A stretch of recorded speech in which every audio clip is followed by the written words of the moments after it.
Welcome back to Alt Press in Session. I'm Anna Zanes, AP's Editor-in-Chief. Today we're talking with someone who's become one of the most recognizable voices and hairstyles in the new wave of hardcore, Kat Moss from Scowl. Over the last few years, Kat's pushed herself and the band into new territory. Sonically, visually, also personally and emotionally. Something I love about Kat is that she's never shied away from talking about anything. She'll talk about the messiest parts of falling in love, her attachment style, and she'll claim her seat as a MyChem stan proudly. She's the same way on stage. There's no holding back. At AP, we've always loved Scowl. We loved their hardcore debut album, How Flowers Grow, and their most recent album, Are We All Angels, which is kind of a mix of alt-rock, hardcore, pop-punk, grunge. And with each project, I feel like we've gotten to know the band members better, see their personalities and their tastes come forward. I loved having this opportunity earlier this year where I sat Scowl's drummer Cole down with one of his biggest influences, which is actually Andy Hurley from Fall Out Boy. It's a really great chat. You can read it online. In this conversation, Kat and I go deeper. We make time for the music, but we also get into the real stuff. Self-care in an industry that glorifies burnout, what it means to take your mental health seriously on and off the road, and the biggest struggle, relationships. It's an honest look at where she is now, what she's still figuring out, and what keeps her connected to the music and community around her. This is Alt Press in Session with Kat Moss of Scowl. Well, welcome. It's good to see you. And thank you for your post-soundtrack time. It's precious. Well, before we started rolling, we were just chatting a little bit about kind of what everybody in the general orbit is up to. I was saying that like Ian from Military Gun just came by, and I kind of wanted to talk about what you were saying, which is that you're not always as like tapped in these days. These days. I feel like I was mentioning this earlier, but I genuinely feel like for a long time being in the realm of like a hardcore scene, it was paramount to always pay attention, at least to me, and at least that was kind of vocalized to me and expressed, was pay attention to what everybody's doing, the new bands put on for everything, like push this, pay for your shows, take pictures, tell people about it, like really, opening up this space for people and hopefully the right people. And I think as things have changed inevitably and as things have grown for me, and like the experience of being in a band has now become a job and a daily work, versus like the thing I look forward to at the end of the week, or like, oh my gosh, I'm playing a show tonight and I'm like so excited to clock out and like drive 3 hours and eat Taco Bell and like, go play a Vets Hall. It's not like that so much anymore for me, and for I think a lot of people who can relate to my position. And so for me, it's I think been a form of protecting my energy, for lack of better words, to just really be mindful of like following my heart with what I consume and what I'm paying attention to. And to be honest, social media is not that. I hate to like be that person that I wave that flag of like, I hate social media, but it's also very necessary for this. So it's always this uphill battle. All that being said, I'm not always in the orbit anymore of knowing what every one of my peers is doing. And I find a lot more happiness and fulfillment and contentment from like talking to people in person, but doing what I do and, what most of us do, we catch each other once or twice a year. And so it leads to a lot of loneliness. That's a lot to say, but yeah. So like there's, I guess like the community aspect of hardcore as you grow out of it, like it's hard to stay connected to that. Absolutely. I think it's a little heartbreaking at times because it does make me feel a little inadequate, but it's also completely in my own power. And again, like to argue with myself on that, I don't have all the energy in the world and all the power to show face and to do everything and to scroll, like share, whatever. Like I don't want to do that. You're not alone in that. Yeah, definitely not. But it does feel lonely when you're on tour for months. It starts to be like, what am I doing this for? Because all I'm getting told is like content and TikTok and Reels. And I'm like, I just wanted to play in a band. Yeah, you're like physically tapped from like the work that gets you to that point. I mean, it's also like an interesting place to be in where you've grown out of like the vet hall. Yeah. And then you're getting recognition. But like you're not maybe necessarily at the point where you have your personal social media person to like handle it for you. So there's responsibility, but you're also like working your ass off and it's a job and you know. So like I mean, I think one thing that people lack understanding about, and even I myself do on a daily basis, is the fact that there's steps involved to everything. And I don't have the goal of building an empire. I just want to be in a band. That's it, period. But now it's become a daily thing. I get to play in a band all the time. And I love it because I want to do that. But it doesn't happen overnight. And it's a slog. It's an uphill slog of like having the moment where you're like, okay, I think I'm making enough in this way to afford this like privilege that will make my life a little bit easier and a little bit more comfortable. But with that comes change, and that comes like a lot of learning. And it's just constant, like little tiny baby steps. And I think that that's something that a lot of people just don't see. Of course, they're not going to see that. It doesn't, it doesn't look that way from the outside. It never has. And I don't think there is a way to like unveil that, Right. Yeah, it's interesting. I mean, I was talking with Ian about, and I've talked about with a bunch of people too, is like the downside of success. Yeah. There's like, first of all, like an imposter syndrome that comes with it. But second of all, there's like, there's more work. And, that's also like, we just did our cover with Eka Vandal. Yeah.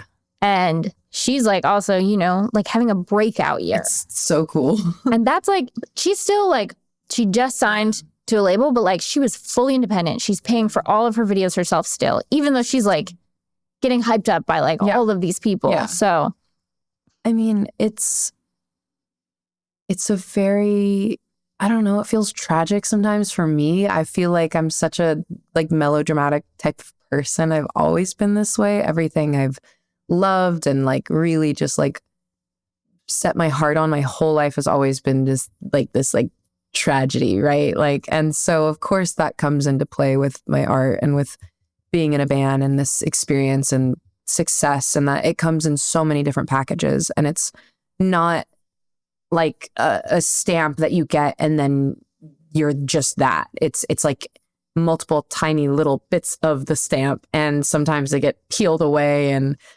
there's a lot of pressure from, even an industry that like you have to like continue your momentum and you have to keep working hard, and the wheel is always turning. And the reality is like, I think it's beautiful that there's a wheel and that this is an opportunity for me and for a lot of talented people who also need it, and for people who are also in the crowd. Like, I'm a fan myself. Like, I need that perspective. But all that being said, it also like comes with a lot of pain and tragedy and confusion and like humanity, I don't know. What are your coping skills? Like maladaptive or so how do you deal with it? Like, I mean, there's tragedy and there's ways people put that into art, which is something we were talking about too. But then there's also like, for me, I'm not good at that. Like if I get too deep in the tragedy, I'm like not getting out of bed. I mean, I struggle with it too. It's like it's why I'm in a band. It's why I'm not someone who's standing on stage with a guitar alone singing my songs. Like, I can't do that. I don't have that skill. I need people to lean on always. I always have, and I'm grateful for it. And that's why I love being in a band. I've found these days, I think it's been really hard to not like self-medicate on tour. And that's something that I don't know. It's not like it's kind of a taboo topic. I feel like it's always like alcohol is always there. And I find it to be very convenient when I'm really exhausted and I like don't have like the goblin mode energy, like, but it's been a choice like recently for everyone to just lay off, like cut back on that and to take care of our bodies a little better in our minds. And on a more, like if I can like jot down things on a list, going on walks is a really big one for me. Like it sounds so silly, but even on tour, if I can find a way to go and be alone and be with earth and the wind. And like the other night, it started raining out of nowhere, like dumping in Jersey. And I was outside a smoke shop and I was waiting for an Uber and the rain was like sideways and I just like went and stood in it and like let it like hit me in the face. And I was like, this is better than how I've been feeling lately.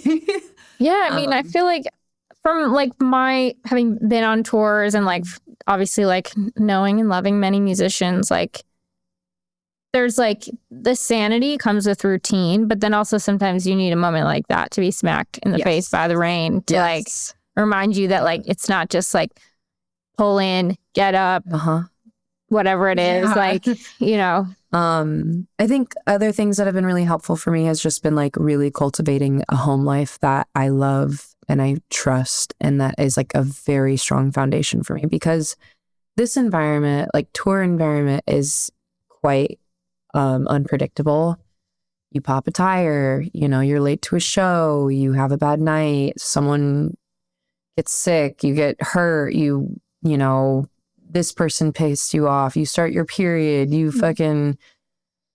there's a lot of like uncontrollable aspects to it. And so it's very unpredictable. And I love routine. And so when like things get a little unpredictable, it's like it's jarring, like it's scary sometimes. But having that foundation at home has been really, really good for me. And I feel like when I first started touring, I didn't have that. And so that was like my push to get out.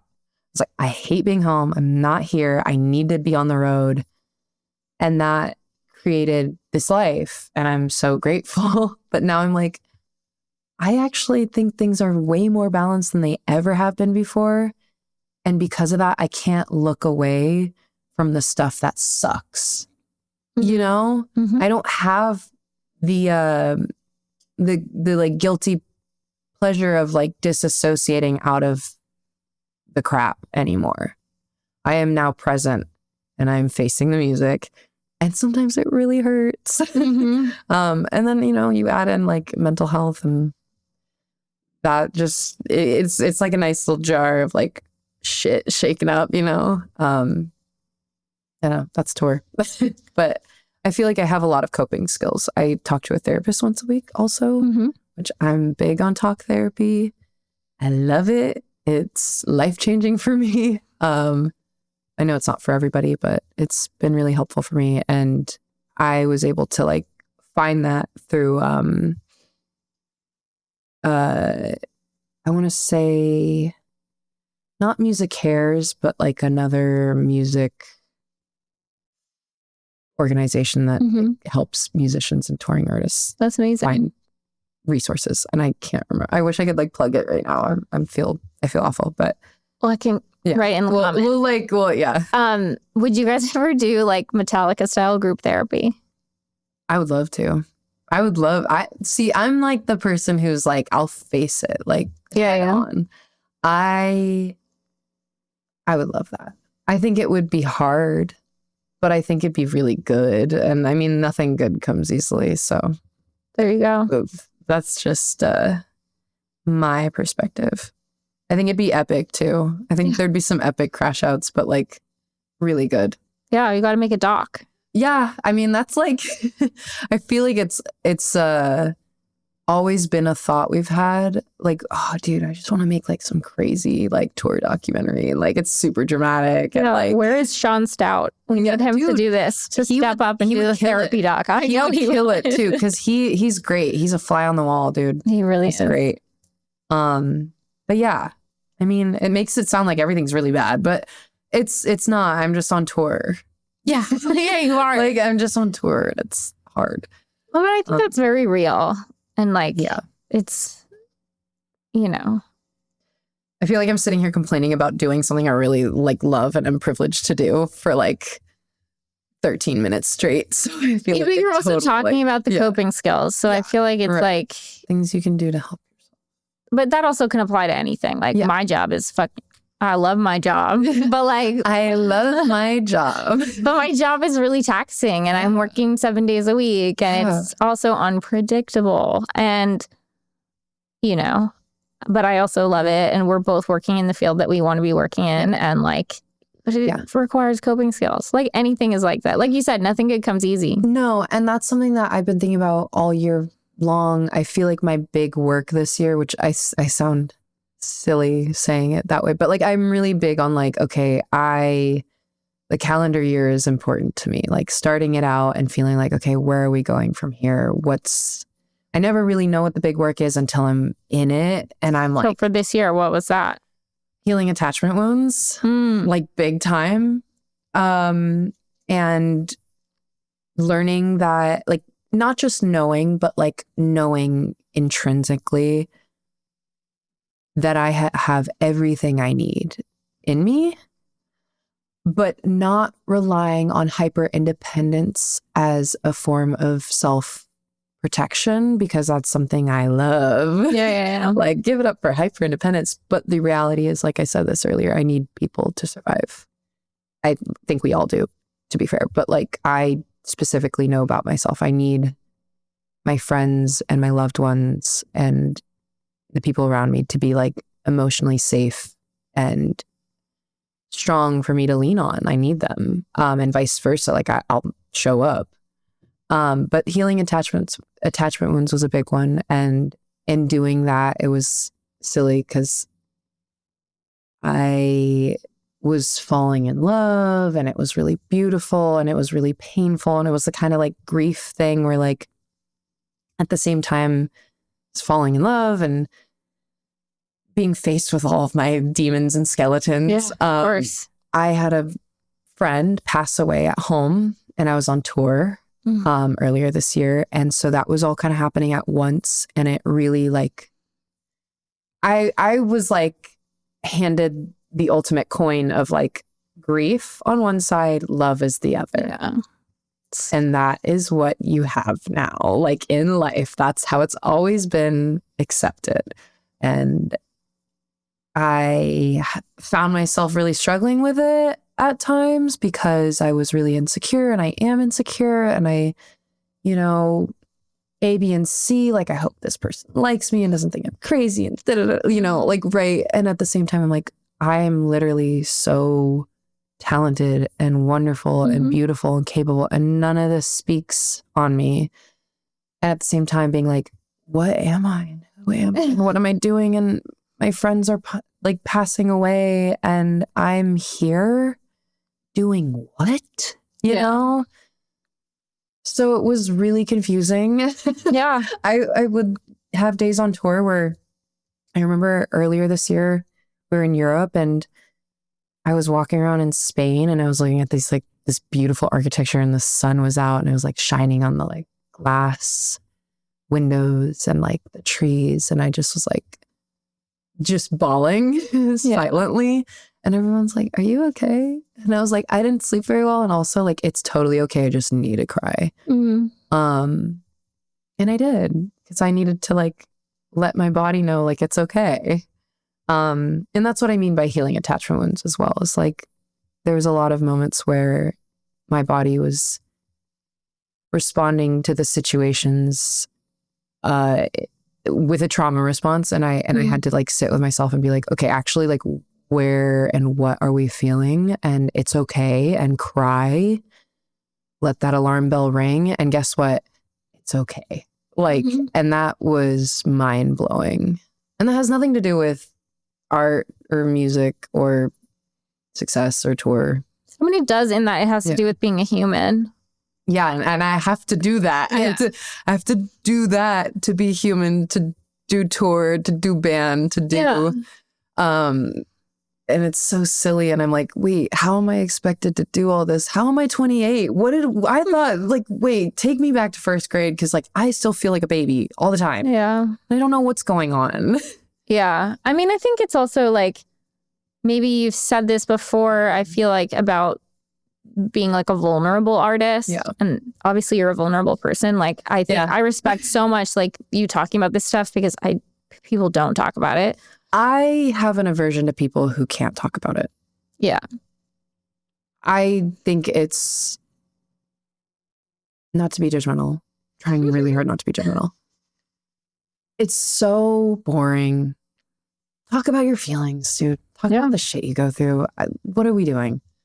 I don't know, dude. No, I get it. That's why I like when I heard Haley's new album. I like, dude. I haven't gotten through without crying. Yeah, it's incredible. I was like singing Disappearing Man like on the way here. Like all the songs have been in my head so much. The like poetry, the lyricism. I talked about this record today at Rough Trade.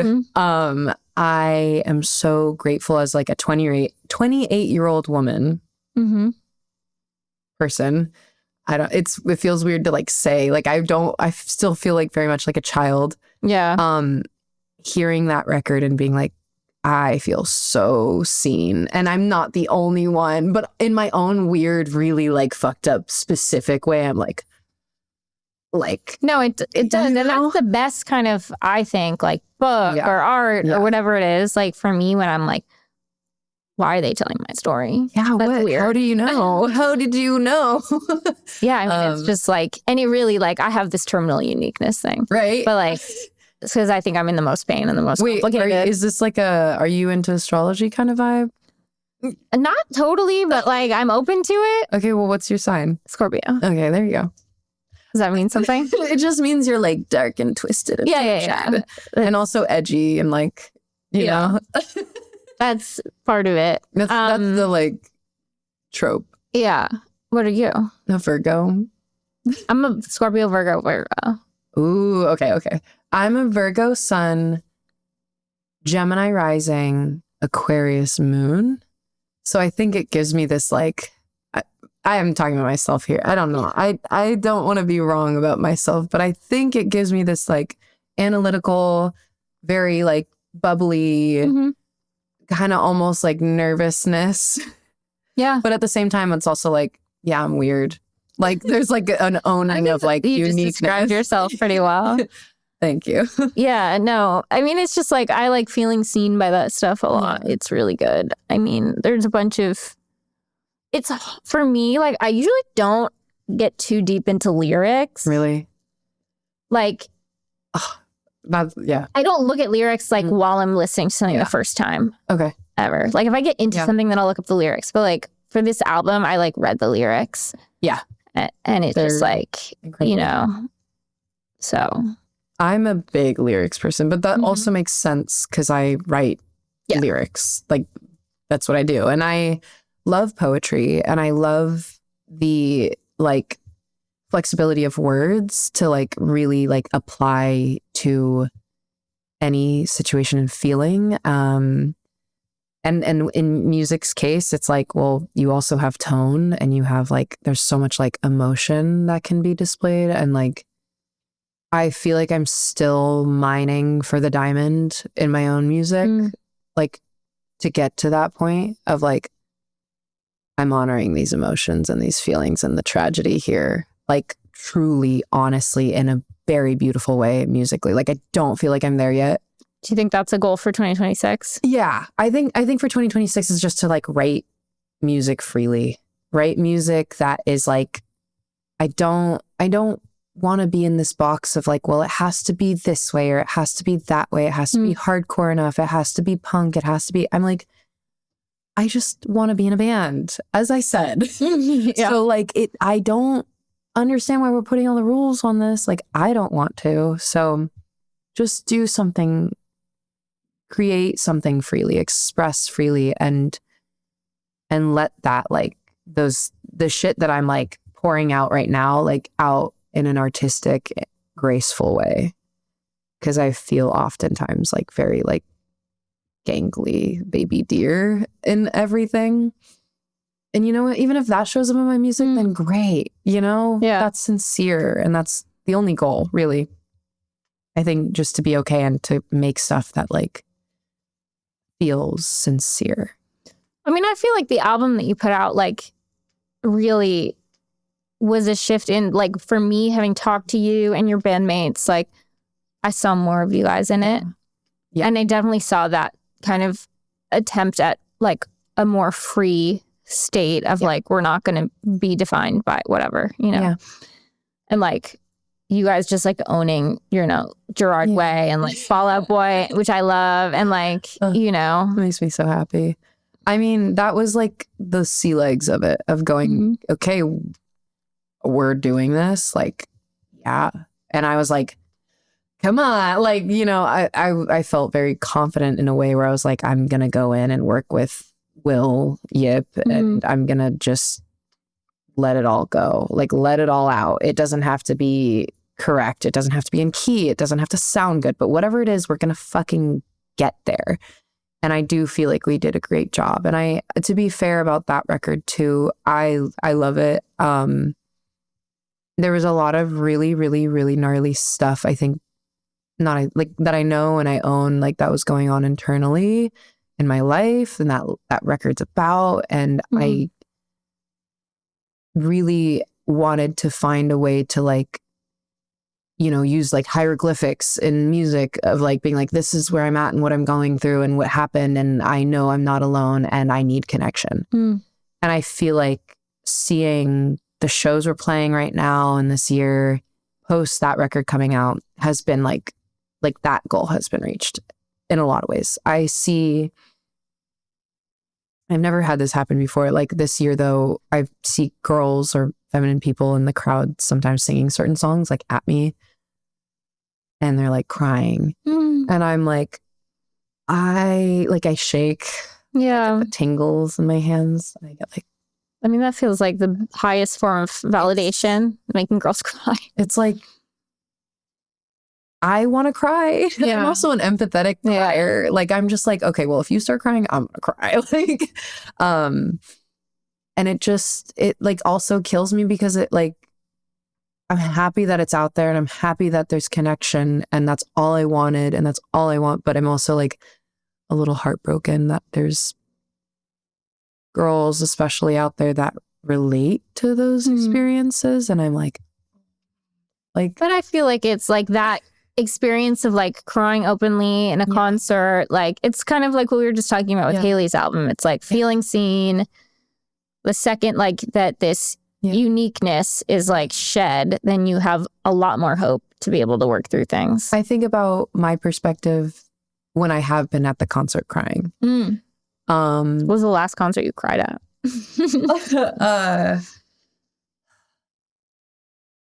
I think it was My Chemical Romance for sure. I definitely, I remember the first time I saw them when they came back and I bawled my eyes out like a baby. But I've cried at a lot of shows. I'm a crier. Me too. I remember, crying to My Chem just because I'd never seen them and they were my favorite band. And it was like such a big personal moment. And I'm like, ugh, like, of course they're not upset that I was crying. Like they don't care, you know, like not in a bad way. But And then I think about, you were talking about Haley's record and I'm like, if I get the privilege to see any of it live at any point, I will be in the crowd crying. Like, and it'll be beautiful and it'll be this like symbiotic thing. Like, and that's what I love about music. And I find myself lately like choking up on stage during certain songs and I'm like, like I have to lock in, but like if this starts becoming a thing, like I'm done, dude. Which is funny because then I get all angry at the world because I think about the fact that there's people that exist that reduce this art into like Taco Bell band, and I feel weird bringing that up. Even that's not something I like want to talk about super in depth, but like it pisses me off. I'm like, you're kidding me, right? Like, you're reducing this to that. I'm like, up here crying. fuck you. Like, bro. That's okay though. It's yeah. I mean, I feel like anybody who's reducing a band to something like that, like you can't reduce a band to something without hearing more. And it, yeah. That kind of person would probably have only heard Taco Bell. Liv Moss, I guess. I don't know, man. I love crying at a show though. That is Me too. And movies. Oh yeah. I cried every movie, even if it's like fucking Boss Baby with Alec Baldwin. Just like I sat in a hotel room with my boyfriend recently and Bluey came on and I think maybe 2 or 3 minutes of Bluey and I immediately, and I was just like, I can't do anything. You can't take me anywhere. My favorite move is on a plane, get on a long flight, pop an edible, put on some dramatic movie. I don't care. Pride and Prejudice. Yeah. It's a beautiful movie. Cry my eyes out on the plane and nobody notices. Yeah. It's like kind of freeing. Yeah. I love it. I usually wear a face mask on a plane because like I don't know. So I'm very hidden, like hood up, face mask. I'm like crying. I cry on a lot of planes. It's awesome. It's a place, it's kind of a weird, depressing, like space. A plane. I don't know. I always am like, first of all, I have fear. I have like a big fear of flying and like getting in a plane crash. It freaks me out and I hate flying, but I do it a lot. And it's just this like weird emotional space because of that. And like, I'm like thinking about death and like, but then I'm also like thinking about my life and like, I'm either leaving or I'm coming home and I'm like, please God, don't let this plane crash before I get home because I want to see my friends, my loved ones. And like, I just want to see the Pacific Ocean. Like, please, like chill, like we're good. But yeah, the leaving is hard. There's been some tears this year over the leaving for sure. But I think it's a very good thing. I think it's a very good thing in hindsight because I am happy at home. I'm happy. Thing. There is happiness. Yeah. Well, that's good. It is possible, I guess. It comes in waves. I also spent 2 months at home kind of chilling in between some one-off stuff earlier, like in like fall. And as soon as I got on the road, I was like, oh, that's why I was depressed. Like, I do have to do this. Yeah, it's a balance. I know that too. Yeah. Also from living with musicians is that the depression post-tour hits really hard. Weird too, because I'm so happy, but then I'm like, what am I? Yeah. Who am I? Like, what am I worth? What do I do? When's your next big like break? Yeah. Holidays? We finish up this tour in the next like week and a half. And then I have 9 days at home and then we fly to Australia for, I think, 3-ish weeks. And then December, like mid-December through, I think the early first couple months of next year. Nice. I hope. Yeah, I'm actually kind of like, I'm banking on having like a little bit of time to chill, but I'm also trying not to go and just sit. I can't be sedimentary. Like I do have to create. Are you guys working on a new album? I think that's the conversation for sure. I don't know a timeline. I don't know what's like where we're all going to land, around everything that we're going to be doing. But definitely, I don't want to waste time on that. Yeah. Like we did it. We did the album. I like next one. Let's go. Like that's how I feel. So I write all the time, like lyrically. On tour? Sometimes on tour. Yeah. Sometimes I'm like, I have a day and I'm like, typing in my notes app, like, okay, sure, that might be a song or might not. I don't know. But sometimes I write poetry for my boyfriend. That's so fucking cute. I love him so much. I'm glad that all of the drama that you alluded to last time I saw you. Yeah, I'm just like really like, no, what it was that I was, I had to like let my guard down. Mm. And that's really scary. So scary. And hard. And I really loved the idea for a long time of like putting myself in a perspective where I know where I won't be disappointed by someone's failure, if that makes sense. Yeah, it makes a lot of sense. And so, you know, this is all due respect to my history. Yeah. My picker was very off. And it was one of those like, well, I have to like surrender and be myself wholeheartedly and not like have these guards up in order to like avoid damage. And that's not how love works, actually. Turns out. It's like about like being completely raw. And so that was really scary and really hard. And there was a lot of crash outs about it, like constantly like kind of circling around. And then when I saw you last, I was like sick for a couple days, and I freak out when I get sick on tour. Oh yeah, because I'm just like, oh great, like it's done. I'm gonna suck, and everybody's gonna hate me because I suck, and I feel like shit, and I'm So, but yeah, no, it's gotten a lot.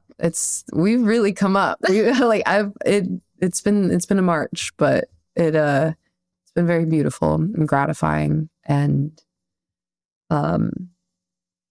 inspiring in a lot of ways for the art. Like I'm like, okay, like I'm gonna write about this. Yeah, literally.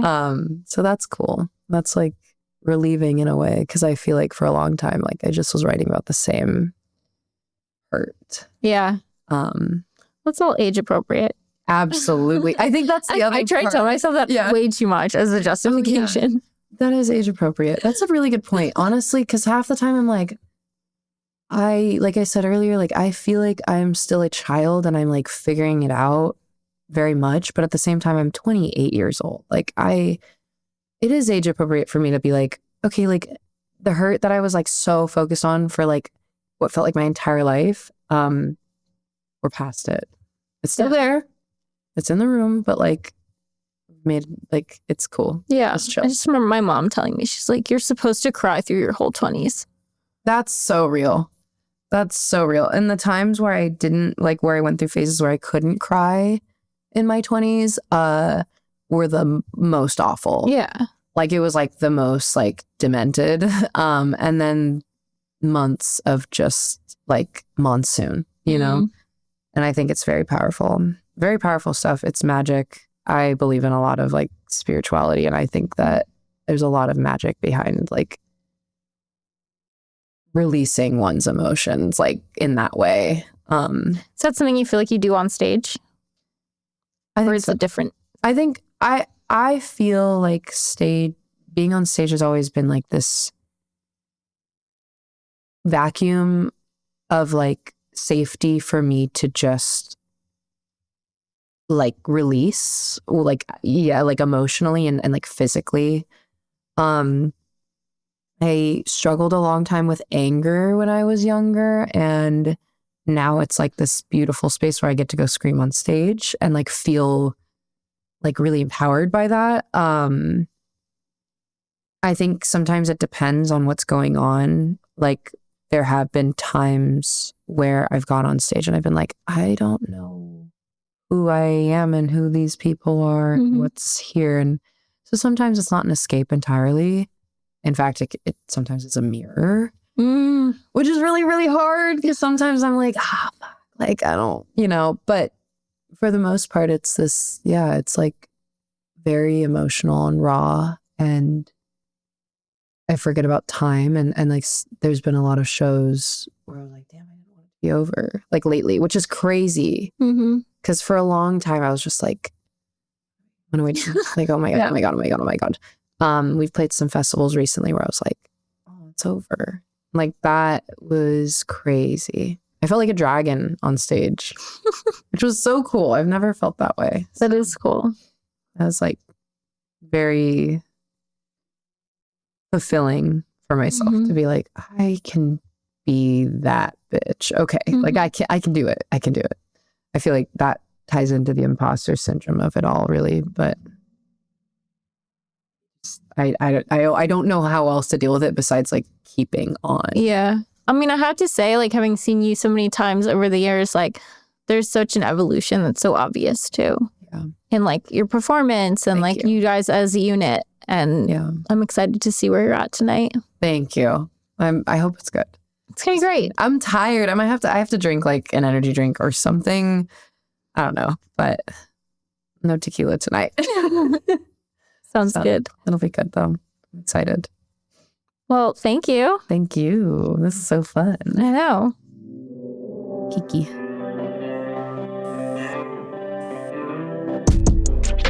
That was our conversation with Scowl's cat, Moss. Talking with her always reminds me how much honesty there is underneath all of that energy and urgency in their music.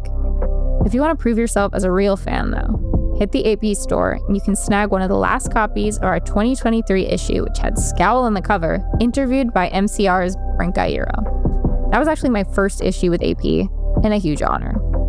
Thanks for joining us on another episode of Alt Press in Session. We'll be back soon.